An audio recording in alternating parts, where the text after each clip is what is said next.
Hola familia, ¿cómo están? Los bendigo, les habla David de Sena, soy pastor del CFC acá en El Dorado, Misiones, al norte del país.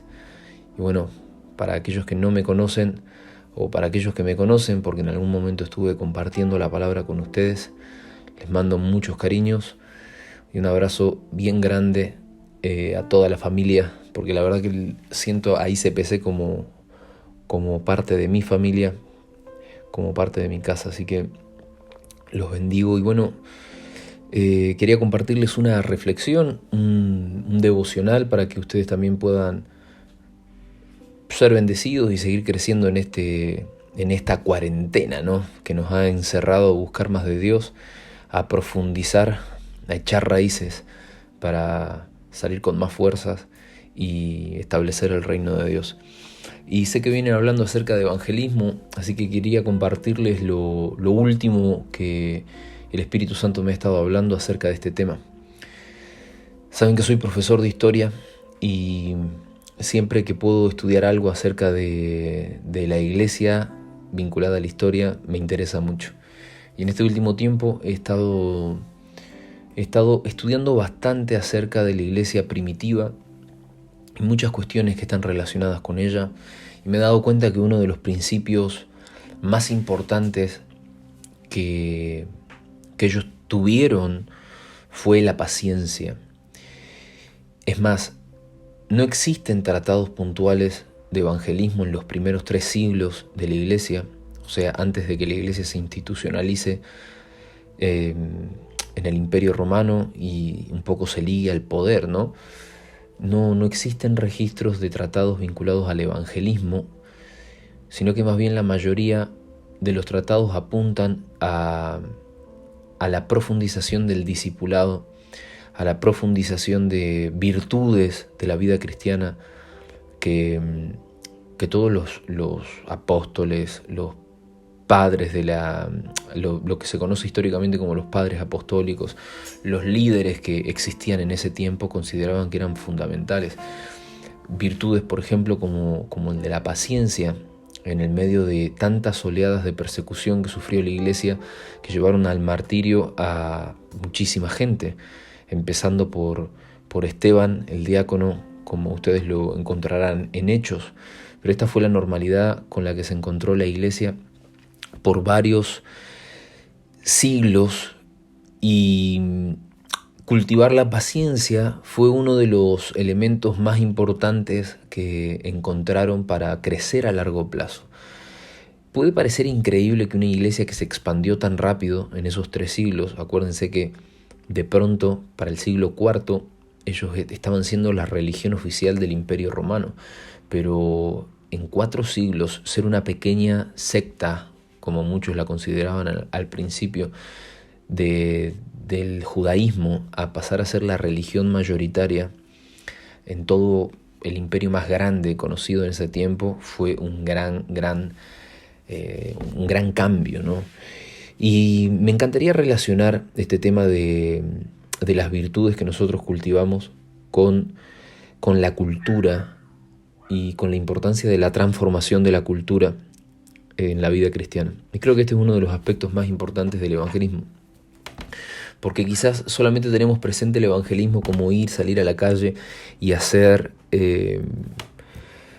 hablarle a alguien, compartirle a otro, sanar a un enfermo, cosas que nosotros hacemos, sé que ustedes los hacen, son una iglesia evangelística. Nosotros también, la verdad, lo tenemos incorporado a la vida normal de la iglesia y en nuestra vida cotidiana.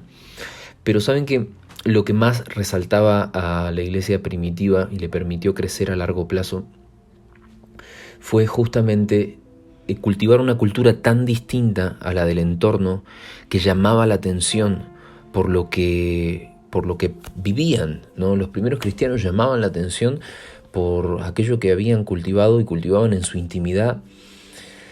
Los vecinos sabían que ellos eran cristianos, la gente alrededor sabían que la gente que conocía a los creyentes sabían que seguían a Jesús, y el tema es que mostraban al haberse entregado a Jesús una cultura totalmente distinta que los caracterizó. Y saben que Jesús, en el Evangelio de Juan, capítulo 17, habló algo extremadamente interesante. En Juan capítulo 17, versículo 13 al 18, dijo Jesús: ahora vuelvo a ti, pero digo estas cosas mientras todavía estoy en el mundo, para que tengan mi alegría en plenitud. Yo les he entregado tu palabra, y el mundo los ha odiado, porque no son del mundo, como tampoco yo soy del mundo. Y acá viene lo interesante, ¿no? No te pido que los quites del mundo, sino que los protejas del maligno. Ellos no son del mundo, como tampoco lo soy yo. Santifícalos en la verdad. Tu palabra es la verdad. Y concluye diciendo: como tú me enviaste al mundo, yo los envío también al mundo. Esta transformación cultural que significa seguir a Jesús es en lo que quisiera que ustedes pongan el foco. Evidentemente nosotros no somos de este mundo, y por lo tanto en el mundo nos vemos expuestos a un montón de ofertas, ¿no? Que son las ofertas de este siglo, la mentalidad de este siglo. ¿Se acuerdan cuando Pablo en Romanos 12:2 dijo que renovemos nuestra mente y no permitamos que lo que gobierna este siglo, lo que gobierna esta temporada, nos logre influir? Entonces hay una necesidad de guardar una pureza cultural, podríamos decir. La cultura es un conjunto de costumbres, de hábitos, hasta de manera de hablar, lenguaje. También se considera una historia común, parte de la cultura. Y yo creo que como hijos de Dios, como seguidores de Jesús, tenemos esto como una virtud que puede llevar a mucha gente a los pies de Jesús. Fíjense que el pedido de Jesús es que nos libre el Señor del maligno, nos proteja del maligno, pero que no nos saque del mundo, que no nos quite del mundo, porque tenemos una tarea que cumplir en el mundo hasta que Jesús regrese. Y esta tarea en el mundo justamente es la transformación del mundo. El versículo 18 concluye diciendo que Él nos envía a nosotros al mundo, así como Él mismo había sido enviado por el Padre, ¿no? Y qué importante que ustedes sepan que si la iglesia está fundada sobre el fundamento de los apóstoles y profetas, la importancia de la palabra, esta apóstol, desde el principio, que fueron los 12 que Jesús escogió entre todos sus discípulos, a los que evidentemente les dio una formación distinta, delegó una autoridad distinta sobre ellos, algo superior. Fíjense que esta palabra en el griego original significa enviados, apóstolos. Apóstolos creo que es la palabra en griego koiné. Y es interesante saber que Jesús sacó este concepto de los romanos, porque los romanos, cuando conquistaban un nuevo territorio, el imperio romano era un imperio expansionista, todo el tiempo estaba con nuevas conquistas, enviaba una delegación que contenía distintas disciplinas, no sé, desde arquitectos, artistas, especialistas en derecho, etcétera, etcétera. Los enviaba a la cabeza, los enviaba con una cabeza, con un director que era el apóstol. Y era básicamente el que tenía que llevar la cultura de la capital de Roma a el nuevo territorio conquistado para su transformación. O sea, al enviarlo, lo que querían hacer es lo que en la historia después se conoció como la romanización, que es un proceso de aculturación, es transportar la cultura de un lugar a otro lugar. Por eso ustedes van a ver que históricamente se encuentran hasta el día de hoy acueductos romanos en España, no sé, en la zona de Medio Oriente y en tantos otros lugares donde los romanos estuvieron, ni que hablar que transportaron un montón de cosas más, desde el lenguaje en las élites y muchísimas cosas más. Quisieron imponer la religión a la fuerza también en su momento. Fíjense que Jesús escogió ese mismo título para nombrar a sus discípulos más cercanos, aquellos 12 que Él escogió. Y en realidad yo entiendo que la iglesia tiene que tener una visión apostólica, una visión de comprender también cuál es la cultura del reino, estar tan empapada en esa cultura del reino, porque somos enviados a este mundo a llamar la atención con esa cultura. Yo con todo esto estoy tratando de decir que por supuesto que es importante hablar de Jesús en cualquier lugar. Por supuesto que es importante hacer salidas evangelísticas. por supuesto que es importante. Es más, como iglesia, hasta estar de acuerdo para salir y evangelizar. Nosotros lo hacemos una vez al mes, varias veces por cada grupo pequeño, cada área de la iglesia también lo hace de manera individual, otras veces en el mes. Pero creo que más importante que todo eso es que nuestra cultura sea transformada conforme a la cultura del reino. Que no permitamos que ningún hábito, nada que pertenezca a este siglo, que sea contrario a la cultura del reino, nos pueda perturbar.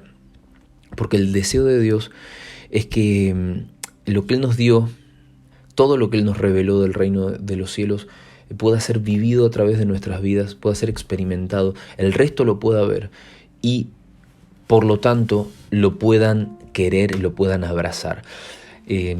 Estadísticamente, las comprobaciones, hasta el día de hoy en realidad, pero desde la iglesia primitiva está comprobado que la iglesia se expandió más bien por el boca a boca, por los vecinos, por los amigos que conocían a un creyente, a un seguidor de Jesús. Y hasta el día de hoy ustedes pueden revisar cualquier estadística de cómo llega la gente a Jesús. Y la estadística que aún sigue siendo la más importante es a través de conocidos, a través de familiares, a través de personas cercanas a un creyente, a un seguidor de Jesús. Entonces creo que no podemos descuidar nunca esto. Vivamos la cultura del reino de los cielos, porque muchísima gente va a venir a los pies de Jesús al ver que nosotros experimentamos otra cosa, vamos en contra de la corriente de este mundo y eso nos va a posicionar en otro lugar. Y eso nos va a ayudar también a influir cada vez más con la cultura del reino en la cultura que nos rodea. Que creo que es uno de los objetivos también de la transformación que Dios quiere hacer en este mundo. Así que quería compartir eso y declarar sobre sus vidas en el nombre de Jesús que ustedes son más que capaces para hacerlo. Ustedes son más que capaces de vivir la cultura del reino, que ustedes todo lo pueden en Jesús, en cualquier área de sus vidas en donde estén teniendo luchas, adversidad, dificultad. El Espíritu Santo los fortalece y los va a llevar a tener un nuevo impulso, porque Florencio Varela necesita ser transformado por Jesús y cada lugar, cada territorio en donde Dios los posicione necesita ser transformado por Jesús a través de un hijo de Dios. Ustedes son hijos de Dios, ustedes son seguidores de Jesús, así que todo lo que se manifestó en Cristo Jesús se tiene que manifestar a través de ustedes. Los bendigo, los abrazo y los amo mucho.